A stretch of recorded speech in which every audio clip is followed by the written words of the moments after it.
Hi friends, welcome to Nisha's Food Hack Tamil. இன்றைக்கி நம்ம பார்க்க போகிறது தேங்காய் வச்சு ஒரு ஈஸியான இன்ட்ரெஸ்டிங்கான ஒரு ஸ்வீட் ரெசிபி செய்ய போகிறோம்.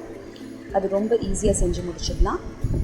அது வந்து நான் செய்கிறதுக்கு ஒரு சின்ன குக்கரில் 2 கப் அளவு தண்ணி எடுத்திருக்கேன். ஒரு தேங்காவை அதில் போட்டுக்கோங்க. இப்போ நம்ம வந்து மூடி போட்டு ஒரு 5 விசில் வேகிற வரைக்கும் நம்ம வந்து வச்சிடலாம். 5 விசில் வந்துட்டு ப்ரெஷர் நல்லா செட்டில் ஆகட்டும். செட்டில் ஆகிட்டக்கப்புறம் ஓப்பன் பண்ணி பார்த்திங்கன்னா தேங்காய் வந்து நல்லா வெந்திருக்கும். தண்ணியோட கலர் வந்து சேஞ்ச் ஆகிருக்கு பாருங்கள். இப்போது தேங்காய் ரொம்ப சூடாக இருக்குங்கிறதுனால பார்த்து நம்ம வந்து எடுத்துடலாம்.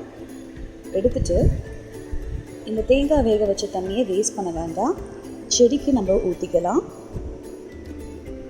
இதில் வந்து அவ்வளோ ஃபர்டிலைசேஷன் ப்ராப்பர்ட்டிஸ் இருக்கிறதுனால இப்போ பாருங்கள், தேங்காய் உடைச்ச உடனேவே எனக்கு வந்து பல்ப்பு வந்து தனியாக கழண்டு வந்துருச்சு.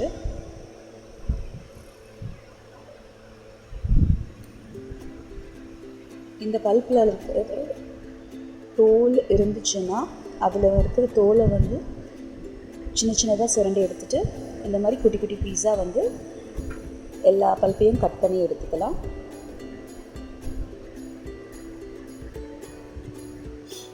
இப்போ வந்து நம்ம அளந்து போட்டதில் வந்து எனக்கு 2 கப்பு வந்து தேங்காயோட சதை கிடச்சிருக்கு.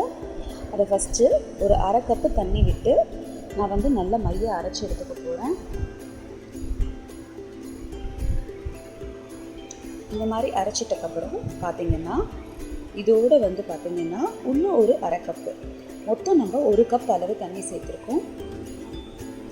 இதை திருப்பியும் நம்ம நல்லா அரைச்சிட்டு ஒரு பவுலில் வந்து இந்த மாதிரி ஒரு வடிகட்டியில் அரைச்ச விழுதை வந்து சேர்த்து நல்லா வந்து அந்த தேங்காய் பாலை நம்ம எடுத்துக்கலாம். இப்போ பாருங்கள், நம்மளுக்கு தெரியும் நம்மளுக்கோட அந்த தேங்காய் விழுது வந்து அவ்வளோ ஸ்மூத்தாக இருக்கும், குருணையாக எதுவுமே இருக்காது. அது ஏன்னா நம்ம வந்து வேக வச்சு எடுத்ததுனால. இப்போ கூட 1 கப் அளவு தண்ணி சேர்க்குறேன்.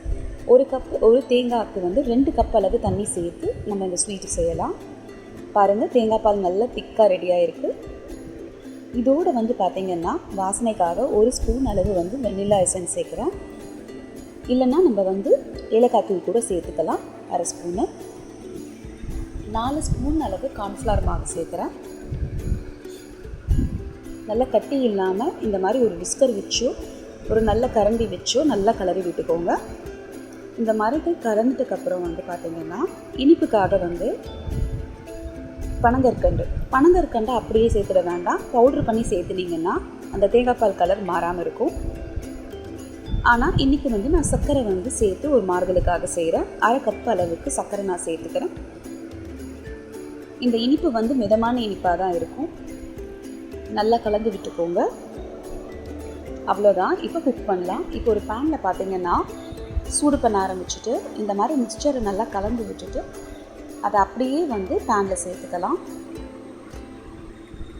அடியில் வந்து மாவு தாங்கிடக்கூடாதுங்கிறதுக்காக கலந்து விட்டு சேர்க்குறோம். இப்போ வந்து அதை மிக்ஸ் பண்ண ஆரம்பிங்க. நம்மளுக்கு வந்து இதில் கார்ன்ஃப்ளவர் சேர்க்குறதுனால சீக்கிரமாக திக்காயிடும். அதே மாதிரி கட்டி ஆகிறதுக்கும் வாய்ப்பு இருக்குங்கிறதுனால நல்லா இந்த மாதிரி விஸ்கர் வச்சு நல்லா கிளறி விட ஆரம்பிங்க. பார்த்திங்கன்னா நல்லா திக்காக ஆரம்பித்தாச்சு. நல்லா கிளறி விட்டுட்டே இருங்க. இது வந்து குக் ஆகிறதுக்கு 2லேருந்து 3 நிமிஷம் தான் ஆகும். பாருங்கள், இந்த மாதிரி நல்லா திக்காயிட்டக்கப்புறம் ஒரு 2 நிமிஷம் அப்புறமா நம்ம நல்லா குக் பண்ணால் போதுங்க. ஏன்னா தேங்காவும் நல்லா வெந்திருக்கு, கார்ன்ஃப்ளவரும் கிட்டத்தட்ட ஒரு 2லேருந்து 3 நிமிஷத்துலேயே வெந்துடும். அவ்வளோதான், நல்ல பபிள் வந்துருச்சு பாருங்கள். இப்போ ஸ்விட்ச் ஆஃப் பண்ணிவிட்டு ஒரு பவுல் எடுத்துகிட்டு அதில் வந்து நம்ம குக் பண்ண மிக்சரை வந்து இந்த மாதிரி சேர்த்துக்கோங்க. சூடாக இருக்கிறதுனால பார்த்து சேர்த்துக்கோங்க. இந்த மாதிரி சேர்த்து விட்டுக்கோங்க. அவ்வளோதான். இது செட் ஆகிறதுக்கு ஒரு 2 மணி நேரம் ஆகும். நல்லா டேப் பண்ணிக்கோங்க செட் ஆகிறதுக்கு. இப்போ 2 மணி நேரம் கழித்து பார்த்திங்கன்னா இந்த மாதிரி அந்த புட்டிங் வந்து கிளாஸ்லேருந்து தனியாக வரும். அதை வந்து இப்போ வெளியே எடுத்துடலாம். பாருங்கள், நம்மளோட டேஸ்டியான ஹெல்த்தியான கோகனட் மில்க் புட்டிங் ரெடி ஆகிடுச்சு. எப்படி ஜெல்லி மாதிரி இருக்குதுன்னு பாருங்கள். அதுக்கேற்ற அட்ராக்டிவான டாப்பிங் நம்மளுக்கு இஷ்டப்பட்டு நம்ம கொடுத்துக்கலாம். இது வந்து பிள்ளைகளுக்கு வந்து கண்டிப்பாக கொடுக்கலாம். ரொம்ப ஹெல்த்தியும் கூட, ரொம்ப உடம்புக்கு குளிர்ச்சியும் கூட.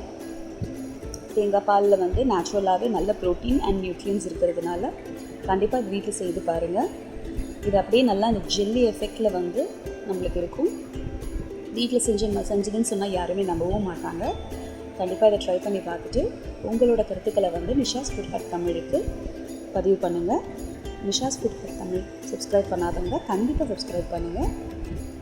உங்களை அடுத்த ரெசிபியில் நான் சந்திக்கிறேன். ஸ்டே கனெக்டட், கீப் வாட்சிங். நன்றி.